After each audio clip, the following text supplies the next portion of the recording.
Hello, fans, collectors, and investors. Welcome back to Iconic Baseball. I'm Iconic Al. And thank you for joining me on this countdown. It's been a lot of fun for me over the past year to count my way up this list of the greatest and most iconic ball players of all time and share with the community my collection and what brings me joy in this hobby.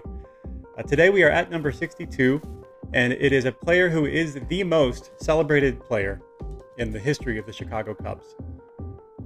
He is the first great power-hitting shortstop in baseball history, and the first shortstop to hit 40 home runs in a season. He would then proceed to do that 4 more times. I'm talking about the legend, the guy best known for saying it's a beautiful day for a ball game, let's play two. A man known only as Mr. Cub, the great Ernie Banks. Take me out to the ball game, take me out with the crowd. Buy me some peanuts and cracker jack. I don't care if I never get back. Let me root for the home team. If they don't win, it's a shame. For it's 1, 2, 3 strikes, you're out at the old ball game. Hey, hey, holy mackerel, no doubt about it. The Cubs are on their way. Hey, hey, hey! My kind of town, Chicago is. The Wrigleyville in Chicago is. My kind of town that won't let you down. All right, let's just address the elephant in the room first here. Ernie Banks, not a great singer. Phenomenal ball player. Over his 19-year career with the Cubs, he amassed 67.7 WAR, a 274 career hitter, 512 home runs. And he really broke the mold. Previously to Ernie Banks, there really was no such thing as a power-hitting shortstop. But he changed that. He hit 40 home runs 5 times as a shortstop, won 2 MVP awards, 2 home run titles. 14 times he was an All-Star. And if you want some offensive metrics, he had an 830 OPS and a 122 OPS plus. He compiled 2,583 hits over his career. And let's not forget he also led the NL in fielding percentage 3 times and did win 1 Gold Glove award. So you can't say that he was a subpar defender by any stretch. He played his position. And then the second half of his career, he was moved to first base. In fact, he had more games at first base when it was all said and done than shortstop. 1,125 games at shortstop, 1,259 games at first base. So you can't call him a career shortstop. However, I do give him a lot of credit for playing a great defensive shortstop as well as being the first power-hitting shortstop and having most of his big seasons as a shortstop.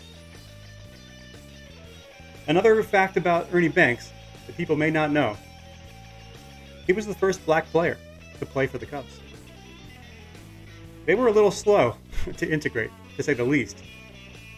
But let's not look past that fact that Ernie Banks was the first black player to play for the Chicago Cubs. And it only adds to his legacy, in my opinion. Certainly the most beloved player to ever play for the Cubs to this day. One thing that Ernie Banks really never got a chance to do, unfortunately, was play in the postseason. In fact, he holds the Major League record for the most games played without a postseason appearance. 2,528 games without a postseason appearance.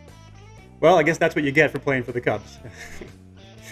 Anyway, a legend nonetheless, one of the game's all-time greats, and let's get into some of these items here. We start with the baseball. Ernie Banks actually signed quite a bit into his later years, and there are quite a bit of available signatures on the market. For example, here is my signed baseball. Nice blue ballpoint sweet spot signature. Very clean. And this is on a William White National League ball. These are still quite affordable on the market, despite Ernie Banks' historic career and iconic status. So there's Ernie Banks signed baseball. Here's one of my favorite on-card certified autograph sets, the 1998 Donruss Significant Signatures, featuring beautiful on-card autographs of the game's greats. I remember when these came out, they kind of blew me away. It started with 97, but I kind of like this Art Deco 98 design even better. These are numbered out of 2,000, which sounds like a lot, but back then, it was quite limited. And you don't see many of these graded. Very, very few on the population reports of any grading company. So I think in coming years, finding graded copies of these early on-card autographs from the late 90s, early 2000s, that could be an emerging market. High-grade examples of these cards. Even though there are 2,000 numbered copies, how many are there in a mint 9 condition? Not many. So that may be kind of an emerging value proposition. Okay. And these are not expensive. I mean, I'm guessing, I haven't looked at them lately, but probably in the $50 range for a card like that. And then I would say my favorite Ernie Banks piece, a 5th year, 1958 Topps. One that's been in my collection for a long time. Rated PSA 5. I love the simplicity of this card. In fact, quite a bit more than his 1954 rookie card, which to me is a little bit busy. It's kind of got a lot going on, the rookie card. I'll put it up here on the left. The rookie card, it's kind of, I don't know, it's got the logo in the corner, it's got a facsimile signature, the batting pose, you got the portrait, whereas this 58 is just so much simpler. I just like the color better. The image, the portrait image of Ernie Banks is a little bit brighter, and to me presents a little bit better. And the cherry on top, it's much cheaper. And I love early cards of Hall of Fame greats. Doesn't necessarily have to be a rookie for me.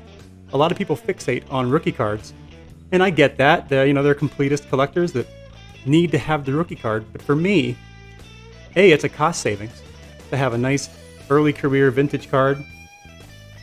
And for me, it's like, well, if everyone went after the same card, everyone's collection would be the same.